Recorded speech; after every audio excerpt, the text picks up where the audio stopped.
नमस्कार। आज हम पढ़ेंगे अध्याय 10 वज्रपाणी दैत्य नृत्य। आशा है आप सभी को ये कहानी पसंद आ रही है। दैत्यबाला के रमन से तृप्त और लातों से आघात से प्रहर्षित रावण लंबी लंबी डंगे भरता हुआ नगर की दक्षिण दिशा में स्थित समुद्र तट की ओर बढ़ चला। समुद्र तट से कुछ हटकर थोड़ी छोटी बड़ी चट्टानों की ओट में वन के एक दुर्गम प्रदेश में उसका शिविर था। शिविर तक आने में बहुत रात बीत गई। आकर उसने देखा आग पर समूचा भैंस का भून आ गया है और दैत्य दानव अब भोजन की तैयारी कर केवल उसी की प्रतीक्षा में बैठे। मदभांड भरे धरे हैं, बड़ी बड़ी अग्नि की राशि यत्र तत्र जल रही है। रावण के वहां पहुंचते ही एक वृद्ध दैत्य ने आगे बढ़कर उसका कंधा थामकर कहा, इतना विलंब करके तूने हमें चिंता में डाल दिया पुत्र। चिंता काहे की माता मैं। पुत्र, अपना देश नहीं है, वन वाट विधि अज्ञात है, पर तू हमारे प्राणों से भी अधिक मूल्य का है। तरुण ने हंसकर वृद्ध का हाथ पकड़ लिया, कहा, बहुत श्रम करना पड़ा माता मैं, भोजन दो, पहले कंठ सिक्त कर। वृद्ध दैत्य ने एक असुर को संकेत किया। असुर ने मद भांड लाकर प्रस्तुत किया। समूचा भांड एक ही सांस में पीकर एक बड़ा सा छुरा ले तरुण भैंसे की ओर बढ़ा। उसने मांस खंड काटा, फिर तो सभी असुर भैंसे पर पिल पड़े। वे अंधाधुंध मद पीने और मांस खाने लगे। वे हर्ष आवेग में चीखने चिल्लाने छीना झपटी करने लगे, आपस में रेलम पेल करने लगे। देखते ही देखते वह समूचा भैंसा और वे सब के सब मदभांड उनकी उदरदरी में समा गए। खा पीकर निवृत्त होकर वृद्ध दैत्य तरुण के निकट खिसक आया। वह सुमाली था। उसने खींचकर तरुण को अंक में भरकर छाती से लगा लिया। पुत्र, बहुत दिनों के हमारे मनोरथ अब पूरे होंगे। यह सब द्वीप समूह हमने जय कर ली। यह बाली द्वीप भी आज रात जय हुआ समझ, परंतु अब तू सामने इस स्वर्ण लंका को देख। मेरी इस लंका में अब तेरा भाई कुबेर रहता है। वह हमारा नहीं, देवो आर्यों का बांधव है। आर्य और देवों ने उसे धनेश बनाकर अपना लोकपाल नियुक्त किया है। वह हमारे ही धन से संपन्न है, हमारी ही लंका में सुप्रतिष्ठित है। यह मैं अब नहीं सह सकता। विष्णु का अब हमें भय रहा ही नहीं। अब यदि कुबेर धनपति राजी से मेरी लंका तेरे लिए छोड़ दे तो ठीक है, नहीं तो हम उसे शस्त्र से मारकर तुझे लंकाधीश्वर बनाएंगे। पुत्र, तू ही डूबते हुए दैत्य वंश का सहारा है। तरुण रावण नाना की बात सुनकर चुप हो गया। वह गहरे सोच में पड़ गया। इस पर सुमाली ने कहा, अब क्या सोच रहे हो पुत्र, तुझे किस बात की चिंता है? रावण ने कहा, माता मैं, कुबेर मेरा बड़ा भाई है, कैसे मैं उससे ऐसा प्रस्ताव करूं? ईश्वर रावण का मामा उत्तेजित होकर बोला, अरे भागिन्य, वीर पुरुषों में भाईचारा नहीं होता। सुमाली ने भी उसे बढ़ावा देते हुए कहा, निसंदेह दीति और अदिति दोनों सगी बहनी ही तो थी। दोनों की ही प्रजापति कश्यप की पत्नी थी, पर अदिति से देवों और दिति से देवताओं का कुल चला। अपने पराक्रम से तथा मातृपक्ष से ज्येष्ठ होने से सारी पृथ्वी दैत्यों के अधिकार में थी, पर विष्णु ने छल बल से दैत्यों का नाश करके देवों को आगे बढ़ाया। इसलिए हम यह कोई नई मर्यादा नहीं स्थापित कर रहे हैं। इस पर सुमाली ने अपने ज्येष्ठ पुत्र प्रहस्त की ओर मर्म भेदिनी दृष्टि से देखकर कहा। प्रहस्त ने कहा, यही तो बात है भागिनी, फिर तेरे साथ तो हमारा सब दैत्य दानवों का रक्त भी है, बल भी है, फिर लंका तो हमारी ही है, न्यायतः उस पर तो हमारा ही अधिकार है। अतः इस संबंध में तुझे सोचने विचारने की कोई बात ही नहीं है। मामा के वचन सुनकर रावण ने कहा, तो मातुल, तुम ही अब हमारे दूत बनकर लंका जाओ, जिस प्रकार ठीक समझो कुबेर धनपति से प्रस्ताव करो। सुमाली ने कहा, ऐसा ही हो। पुत्र प्रहस्त, तू यह मत भूलना, यदि लंका हमारे हस्तगत ना हुई तो फिर दैत्यों को कहीं खड़े रहने का स्थान नहीं है। मैंने बड़ी साधना की है और बहुत दूर तक विचार किया है। अब मेरी जीवन भर की तपस्या का फलीभूत करना तेरा काम है प्रहस्त। प्रहस्त ने कहा, आज ही, अभी मैं लंका को तरणी द्वारा प्रस्थान करता हूँ और आशा करता हूँ आगामी ज्वार से पहले ही वापस उपस्थित होऊंगा। तब तक आप सब बाली द्वीप पर ही रहना और बाली द्वीप को अधिकृत करने में विलंब न करना। विलंब कैसा पुत्र, हम तो आज रात ही यह अभियान कर रहे हैं। सुमाली ने साभिप्राय पुत्र को कहा और फिर रावण की ओर देखकर कहा, नगर तो तूने देख ही लिया है। रावण ने हंसकर कहा, देख लिया, सब राह बाट देख आया हूँ, किंतु माता में हमें अभी एक और अभियान करना है। कहाँ रे? उत्तर पर्वत की उपत्यका में अर्जुना नट पर एक ग्राम है। असुरों का है ना, दैत्यों का है। कहाँ के हैं वे? काश्यप सागर तट से आए हैं, परंतु दैत्यों का है तो विग्रह क्यों? ऐसे ही मैं फिर कहूंगा। तो मातुल शुभास्ते संतु प्रस्थान। प्रहस्त ने चरम का कटिबंध कमर पर लपेटा, शूल हाथ में लेकर मैं खड़ा हो गया। एक योद्धा ले ले साहब, सोनाली ने कहा। नहीं, एकाकी ही जाऊंगा। योद्धा यहाँ कम है, यहाँ उनकी आवश्यकता है। प्रहस्त कहकर अंधकार में विलीन हो गया। रावण ने खड़े होकर कहा, चलो अब हम भी चलें, सब योद्धा तैयार हो जाएंगे। उसने अपने साथी साथियों सुबटों पर दृष्टि डाली और परशु कंधे पर रख चल पड़ा। उसके पीछे दैत्य, दानव, असुर, योद्धा, शक्ति, शूल, खड़ग, परशु, दृष्टि, पाश, मूषल, गदा, परीघ, बाण, धनुष, दंड ले चले। सबके पीछे वृद्ध, व्याघ्र, दैत्येंद्र, लंकापति, सुमाली, वज्रपाणी। 11 स्वर्णपुरी लंका। प्रहस्त ने लंका में प्रवेश किया। जब वह विशाल नगर द्वार पर पहुंचा तो उसने देखा द्वार पर दृढ़ लौह कपाट लगे हैं। कपाटों में मोटी मोटी अर्गलाएं लगी हैं। अर्गलाओं पर विराट उपले यंत्र जड़े हुए हैं। ऊपर की बुर्जियों पर अग्निशुंडिकाएं रखी हुई हैं। नगर के परकोटों के भीतरी भाग में स्वर्ण खचित दिव्य कारीगरी चित्रित है। बीच बीच में मणि मूंगे जड़े हैं।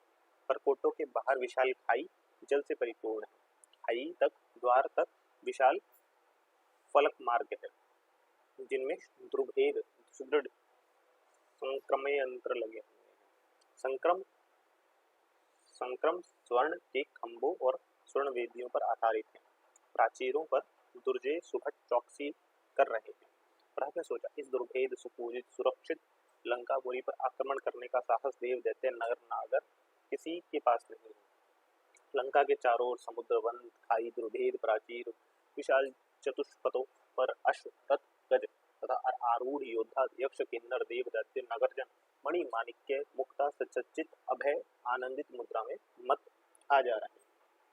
नगर की विधि पथ, चतुष्पथ, राजपथ पार करता हुआ प्रहस्त धनपति कुबेर के अलौकिक दिव्य प्रसाद के सम्मुख जा खड़ा हुआ।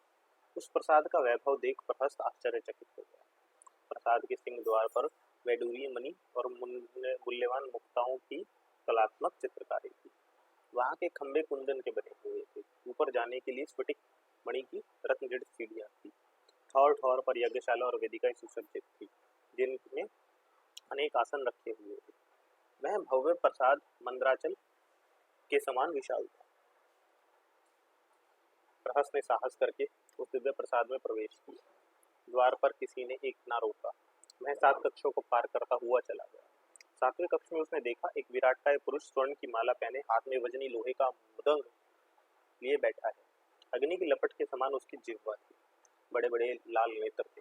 होठ बिंबाफल के समान प्रताप पहने, गर्दन शेर के समान और नाक उभरी हुई थी। वह बहुत मोटा ताजा था तथा उसकी खूब घनी काली दाढ़ी थी। उससे यमराज के समान विराट काल पुरुष के विकराल रूप को देखकर प्रहस्त कांप गया। परंतु उस पुरुष ने जैसे मेघ गर्जे उस बाती गर्जना करके कहा, तू कौन है और दिक्पति लोकपाल कुबेर धनेश के आवास में तेरे आने का क्या कारण है? प्रसिद्ध दिक्पाल लोकपाल धनेश कुबेर, प्रहस्त ने दोनों हाथ उठाकर कहा। उस पुरुष ने संदेह से उसकी ओर देखकर कहा, किंतु अपना अभिप्राय निवेदन कर। क्या तू लंका का नागर है? नहीं, मैं आगत पुरुष हूँ। यक्ष है? नहीं, रक्ष हूँ। कहाँ का? आंध्रालय का। वह धनेश दिक्पाल के मातृकुल का प्रदेश है। मैं धनेश दिक्पाल के मातृकुल का पुरुष हूँ, तो तेरा स्वागत। मातृकुल से तेरा क्या संबंध है? मैं धनेश दिक्पाल का मातुल हूँ। आह, मातुल! वह पुरुष अट्टहास करके हंस दिया। अही अही, अपने जन्म के से किस कुल को धारण किया मातुल? मैं दैत्यपति सुमाली का पुत्र हूँ और धनेश दिक्पाल की विमाता कैकसी का अनुज। अभिवादन करता हूँ, अभिनंदन करता हूँ, परंतु क्या कहकर आपको पुकारूं? मेरा नाम प्रहस्त है। मैं धनेश दिक्पाल के अनुज रक्षपति रावण का अमात्य हूँ। रक्षपति रावण का संदेश लेकर ही मैं धनेश दिक्पाल के चरणों में उपस्थित हुआ। स्वस्ति। रक्षपति दिक्पाल अभी सोमरस पान करके नंदन बन गए। अब वह आन के आने का समय हो रहा है।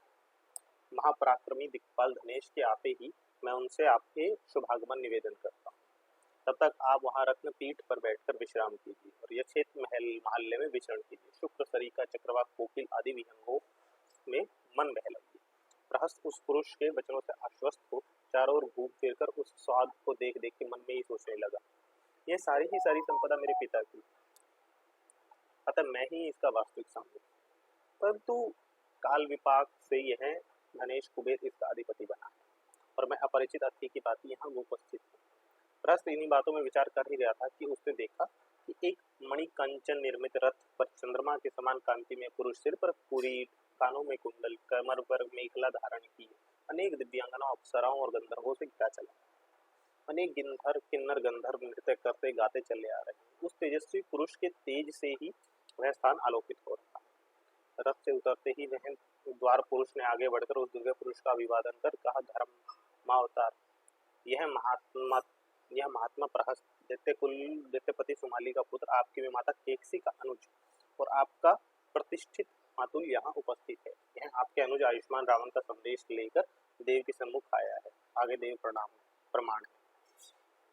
द्वार पुरुष के इतना कहते ही कि लोकपाल दिक्पति कुबेर दोनों भुजा पसार कर अपने स्वर्ण तारों से झिलमिल उत्तरीय और कुंचित घन तग्न कृष्ण काका पक्ष को सुरभित हवा में फहराता हुआ हंसकर बोला, आओ मातुल, इस स्वर्ण लंका में आपका स्वागत है।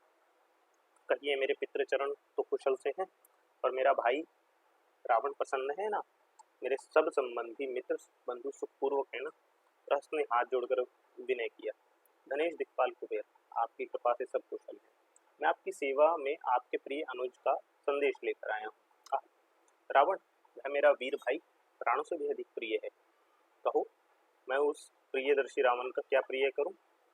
मेरे प्रिय अनुज की क्या अभिलाषा है जिसे मैं पूर्ण करूं?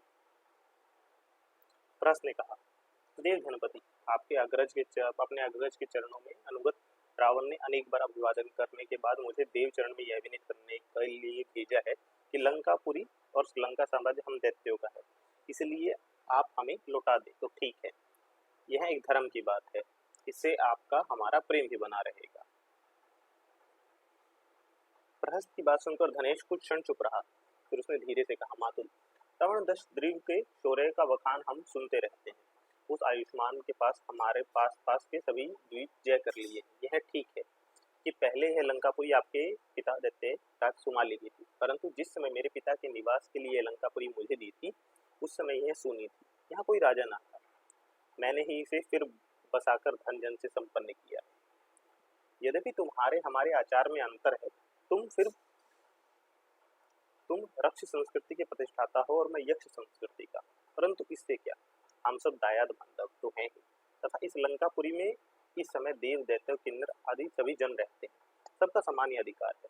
इसे तुम मेरे अनुज रावण से कहो कि यह मेरी बसाई हुई लंका में वह भी आकर सुख से रहे, बाधा कुछ नहीं है। लंका जैसी मेरी है वैसी ही उसकी भी है, क्योंकि अभी पिता ने रावण के साथ हमारा कोई बंटवारा नहीं किया है। अभी तक हमारे पिता का सारा धन और राज्य बिना बटा हुआ है। धनपति कुबेर के सारगर्भित और युक्त वचन सुनकर प्रहस्त के मुख से बोल नहीं निकला। मैं नीची गर्दन कर लिए कुछ सोचता रहा। कुबेर ने प्रहस्त को खूब आत्मीयता से सत्कार किया और सब भांति पूजित होकर उसे विदा किया। धन्यवाद, मिलते हैं अगले भाग।